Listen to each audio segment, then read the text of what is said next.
അല്ലാണ്ട് നിക്കി എന്തിന്ന് ഈ ബൈക്ക് വേറെ വഴിയാണല്ലോ.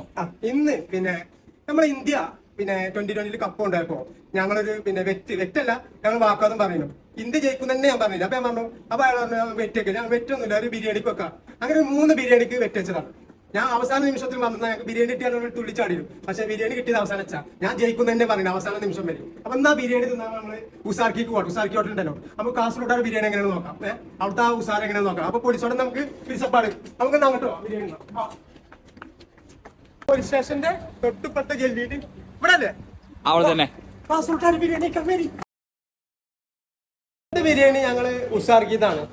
കാസർഗോഡ് ബിരിയാണി അതൊരു പിന്നെ പിരിച്ചപ്പാടാണ് അതിനോട് അത്രക്കൊരു ഇതാണ്. പിന്നെ അപ്പൊ കുറെ കാലത്തിന് ഞാൻ ഇപ്പൊ ഒരു മാസത്തോളായി ഇവിടുന്ന് ബിരിയാണി കഴിച്ചിട്ട്. അപ്പൊ ഇന്നും ബിരിയാണി ഒക്കെ ചെക്കന്മാരൊക്കെ എല്ലാവരും ഉണ്ട് കണ്ടില്ലേ. ആസിഫ് കാക്കുട്ടി സ്ഥിരം അപ്പൊ എങ്ങനെ